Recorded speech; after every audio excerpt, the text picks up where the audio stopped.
What are your therapy sessions focusing on? Is it right motor skill? Is it strength? Right now they're focusing on strength in my knee. Is what they're doing right now.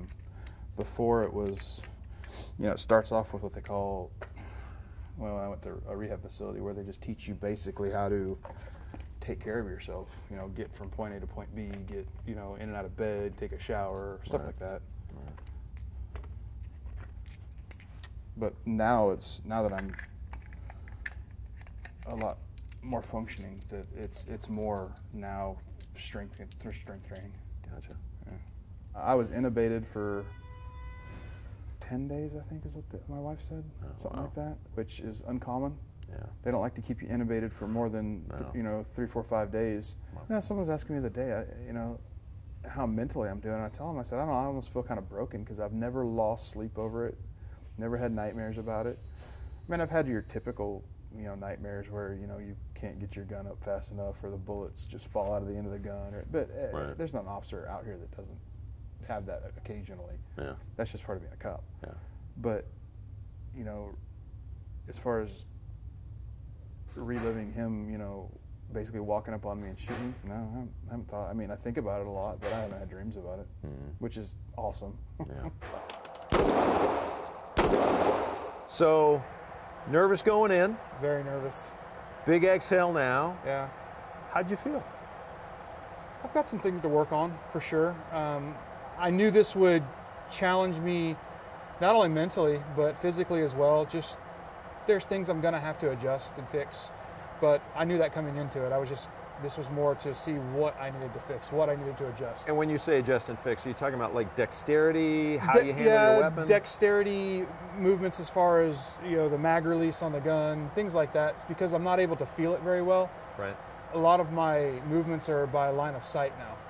So, for instance, if I'm up on the weapon and it goes to twisting in my hand, or I'm squeezing it too hard, sometimes it's hard to feel that unless you're paying attention to that and not so much to the sights. And that's due to nerve damage. Yeah, that's nerve damage from the bullets that went through my shoulder. But all that'll get better with time. It's just a time game. Right. And with me, it's just a matter of adjustment. I needed to see where I was, so I need to see what I need to adjust. Right. Makes sense. How does your wife feel about what you want to do? And I've talked to her about that. I think she's just as nervous now as she was the day I signed up. But she also knows that this is what I want to do. This is what I love to do. And there's not really any stopping me from it. So I think she just embraces it, knows that I'm going to a phenomenal unit with guys that will always have my back. And no matter where we go, we do that here. Right. The guys that were with me the day I got hurt had my back as well. It's just an unfortunate event. Right. If you look back at the last, 17, 18 months, whatever it's been,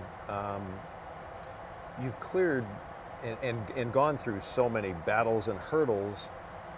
Is there one that, as you kind of reflect back and say, that's kind of the one that got me back to being Matt again? I think for me it was walking again. Just with the catastrophic nature of my femur break and the ability to put weight on it for 4.5 months, you really take a lot for granted when your body functions as it should, whether you're, got a muscle strain or a muscle, I think I really took a lot of that for granted, but because now that I couldn't do it, I was so frustrated, beyond frustrated, frustrated to the point of tears. Right. So, I think that was kind of my thing, that once I could finally walk, I thought, you know what, if I can walk, I can do this.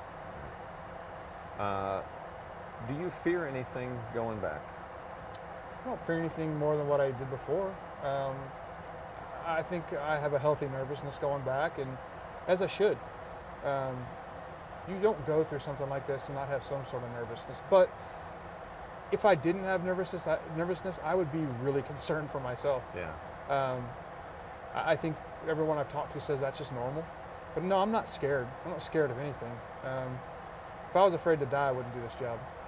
So this one has a lot more holes only because of the shotgun slugs. Right. So each one of those rounds that comes out of a shotgun has 5 pellets in it of double-aught buck, and these are just the wads that hit it. Gotcha. It's the see the plastic pieces right there. Yep. That's what that's that the is. wad. That's the wad that's hitting it. So a majority of these are like this is from. This is all pistol center mass though, right? This is all pistol center mass, yeah. You can see where my grip comes in because it's kind of slagging off to the right. Yep. Where I'm overcompensating with my strong hand because my weak hand won't, or my support hand because my strong hand won't do it. So it just drifts just ever so slightly. Yeah, because I'm squeezing so much harder with this hand than I am this hand. It has a natural tendency to pull it over. Gotcha. And that's all that is. And that's what I'm talking about when I say adjustments. Right. Is I'm just needing to make some adjustments with my grip so that I know where I was to know where I need to go. Right. It's like when you sight in a rifle or a gun. You shoot it a few times to see where it's hitting. Okay, well, where do I need to adjust the sights so that I'm hitting dead on? Right. Hey, the last thing I want to ask you, related actually to the kids that I forgot to ask you there. So your 3-year-old, obviously, probably no clue. No. But your 5-year-old, how does she feel about Daddy going back? I don't know if she knows about it or not. I think that's something we'll have to ask her later on down the road when she can remember that, or when she's a little more cognitive. It'll be a number of years down the road where I can say, do you remember when I was in the hospital, or do you remember? Right. She may not. I mean, she was only, she turned 4 exactly 2 weeks after I got shot. Okay, so yeah, so she may still be a little alone. She may not have. Yeah. Does she talk to you now about Daddy was hurt, or no? She understands that I had a hurt leg, and they see the scars on me and they ask about them all the time. Right. So they have some sort of recognition of what's going on, because for the longest time when I was at home, we always had to explain to her, this is Daddy's bad leg and this is Daddy's good leg, and that's how she sees it. So she'll walk up to me periodically and go, this is your good leg or this is your bad leg?